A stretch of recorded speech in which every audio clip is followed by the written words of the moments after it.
వారు ఒకటి ప్రవేశపెట్టారు.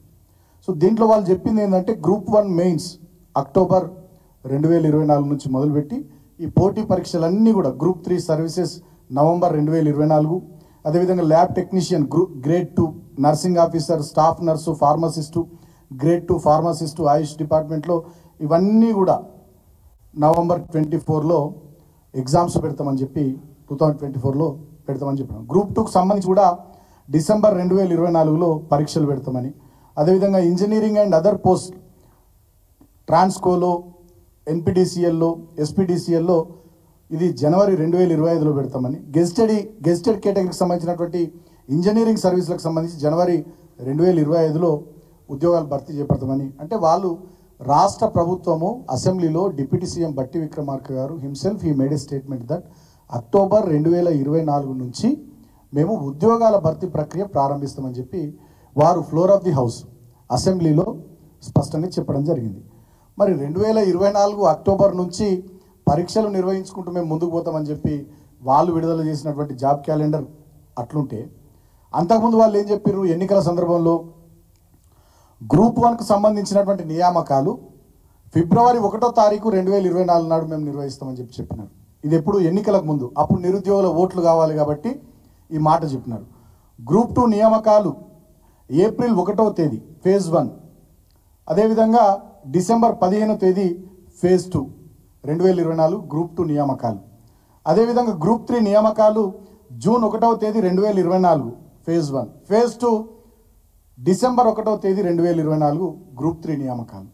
గ్రూప్ 4 నియామకాలేమో జూన్ 1వ తేదీ ఫేజ్ 1 2024 సంవత్సరం, ఫేజ్ 2 డిసెంబర్ 1వ తేదీ 2024 సంవత్సరం గ్రూప్ 4 నియామకాలు అని చెప్పి ఆనాడు జాబ్ క్యాలెండర్ 2 లక్షల ఉద్యోగాలు 12 నెలల వ్యవధిలో మేము వచ్చిన మొదటి సంవత్సరంలోనే ఇస్తామని చెప్పి ఆనాడు నిరుద్యోగులను నమ్మబలికి స్పష్టంగా అభయహస్తం మేనిఫెస్టోలో కాంగ్రెస్ పార్టీ నాయకులు చెప్పినటువంటి మాటలు. దాంట్లో అదేవిధంగా ఎగ్జిక్యూటివ్ ఇంజనీర్లు, అసిస్టెంట్ ఎగ్జిక్యూటివ్ ఇంజనీర్లు, R and B department, Panchayati Raj department, irrigation department, RWS department, health and public health department, municipal administration department, major engineering డిపార్ట్మెంట్లకు సంబంధించి ఇది మే నెల 1వ తేదీ 2024 నాడు మేము పోటీ పరీక్షలు నిర్వహిస్తామని చెప్పడం జరిగింది. ఇట్లా అగ్రికల్చర్, హార్టికల్చర్ డిపార్ట్మెంట్కి సంబంధించిన అధికారుల నియామకాలకు సంబంధించిన పోటీ పరీక్షలు కూడా మే 1వ తారీఖు 2024 సంవత్సరంలో నిర్వహిస్తామని ఇట్లా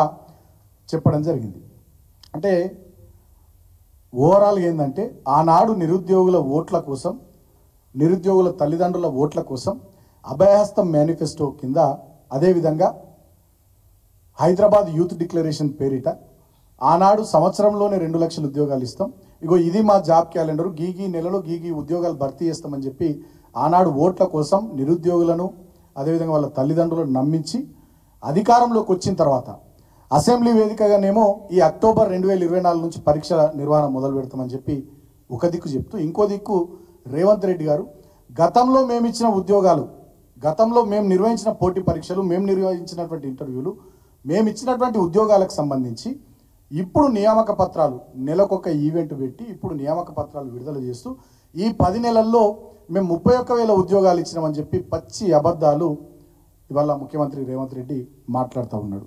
ఇక మాట్లాడితే కాంగ్రెస్ పార్టీ ముఖ్యమంత్రి కానీ మంత్రులు కానీ ఏమంటారు, అసలు కేసీఆర్ ఏం చేసిండు ఉద్యోగాల విషయంలో అని.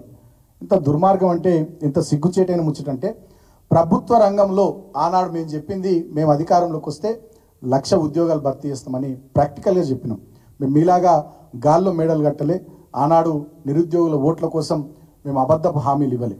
మేము 1,00,000 ఉద్యోగాలు భర్తీ చేస్తామని చెప్పినటువంటి వాళ్ళం దాదాపు ప్రభుత్వ రంగము అదేవిధంగా ప్రభుత్వం కలుపుకొని 1,60,000 పైచీలకు ఉద్యోగాలను మేము భర్తీ చేయడం జరిగింది మా హయాంలో.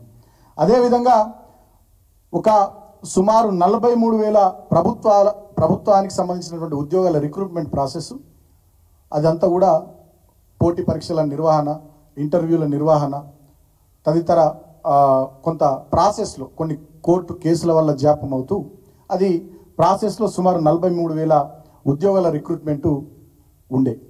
ఇక ప్రైవేట్ రంగంలోనైతే టీఎస్ ఐపాస్ లాంటి సింగిల్ విండో ఇండస్ట్రియల్ పాలసీ ద్వారా దాదాపు 24,000 ప్రైవేట్ పరిశ్రమలకు తెలంగాణలో అనుమతులు ఇస్తే 4 లక్షల కోట్లకు పైచిలకు పెట్టుబడులు తెలంగాణ రాష్ట్రంలో వస్తే దాంట్లో 24 లక్షల పైచిలకు ఉద్యోగాలు ఉపాధి అవకాశాలు తెలంగాణ రాష్ట్రంలో ప్రైవేట్ రంగంలో కూడా మా ప్రభుత్వ హయాంలో చేపట్టడం జరిగింది.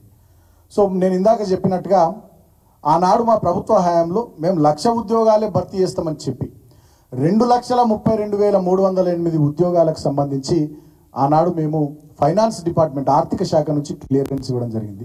దీంట్లో దాదాపు 1,60,083 ఉద్యోగాలు భర్తీ చేసినాం. అదేవిధంగా సుమారు 43,000 పైచిలకు ప్రభుత్వ ఉద్యోగాల భర్తీ ప్రక్రియ ప్రాసెస్లో ఉంది. అంతేకాకుండా దాదాపు వివిధ శాఖలు చూసుకున్నట్టయితే 2014 నుంచి 2023 మధ్యలో మేము జారీ చేసిన నోటిఫికేషన్లు 2,02,735 ఉద్యోగాల భర్తీకి సంబంధించి మా ప్రభుత్వం నోటిఫికేషన్లు ఇవ్వడం జరిగింది. దాంట్లో